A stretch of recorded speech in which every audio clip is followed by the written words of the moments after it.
You asked about prophecy and 5G and how it rolls out. So the funny thing is that, End Times talks a lot about famine and pestilence.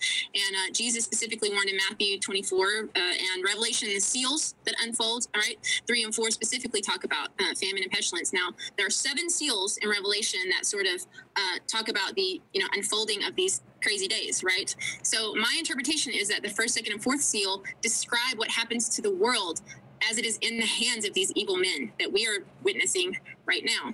It talks about war. It talks about civil unrest. There's one line where Jesus says, nation will rise against nation. And most people think, well, that's a war of a country against a country. But in fact, when you look at the Greek, it means ethnos against ethnos, which is the racial tension that we are absolutely seeing happen right now in a crazy degree. So, but back to like the pestilence aspect of things, specifically in 5G, I was, again, very happy you had on Dr. Klinghardt. He's one of the few people I've come across that talks about this ability of the RF and microwave frequencies to impact these pathogens and mold, for example, in really negative ways. So he found out through an experiment with an associate that the production of biotoxins in a mold culture went up more than 600 times with exposure to the RF fields. It seems like they were perturbed by the RF fields, and so they kind of in order to exist, they come out really, really strongly, which is not good for us, obviously. I found a NASA document from 1970, basically that it was called, there's chapter 6, and this is basically a document that goes into hundreds, if not thousands, of different studies and proving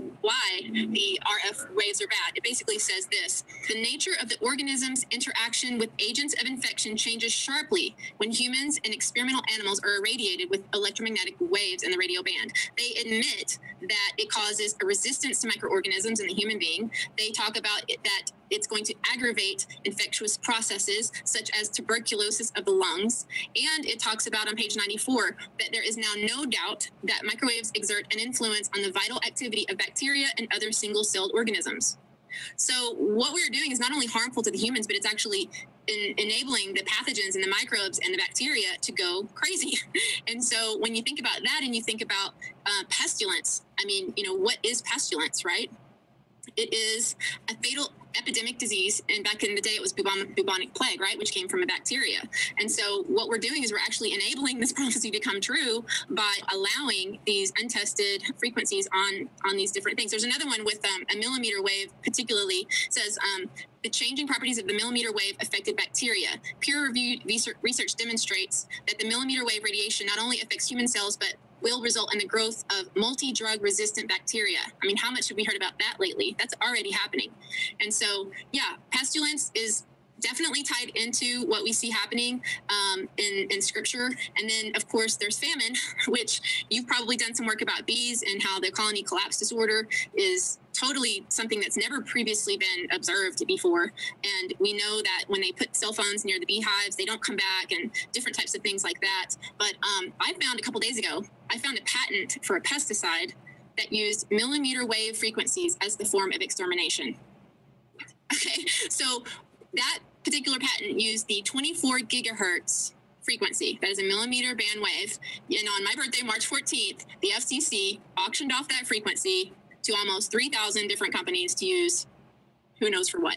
But we're talking about that frequency that is now going to be used all over, and that we know kills bugs, which, some people don't like bugs, but bugs feed songbirds. Bugs are part of the food chain.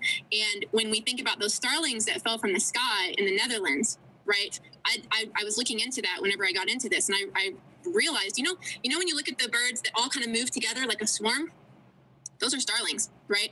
Those birds have to use magnetic fields in order to do those kind of maneuvers. So these birds that fell had a very highly sophisticated use of magnetic fields, right? So it makes sense that would be the kind of bird that's going to fall out of the sky during a 5G test. And unlike termites in this insecticide, bees also use sophisticated magnetic fields in order to know when to come back and things like that. So yeah, it definitely plays into prophecy whenever you study what is said that it's coming. And so we just have to be aware of these things. And again, it's not to be fearful, but it's to be prepared.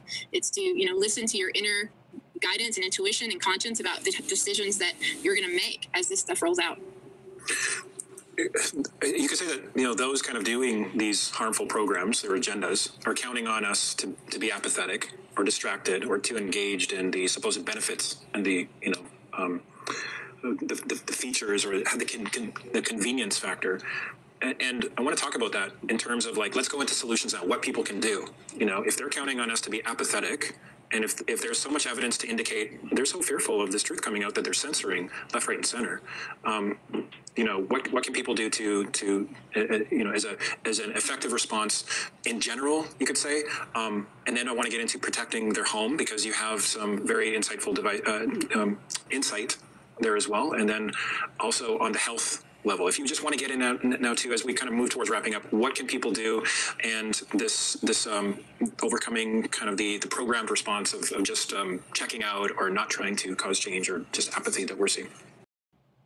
Yes, well, it's all about that, right? I mean, so which is why I'm very excited that you're doing the summit, and I was very happy to be a part of it, because the type of people that you're bringing together makes it very easy for people to share this information with others. And maybe someone can, pick their favorite speakers that really spoke to their needs, and then pass that on to other people and let them, partake of the knowledge, because this is all about that. You're not going to get this on the news. You're not going to get this on any kind of mainstream outlet at all. And in fact, it's being suppressed, as you know, on Facebook and all these other things. So yeah, I think that there's a lot of things I've been doing myself and been trying to learn about with regards to how to better mitigate this stuff.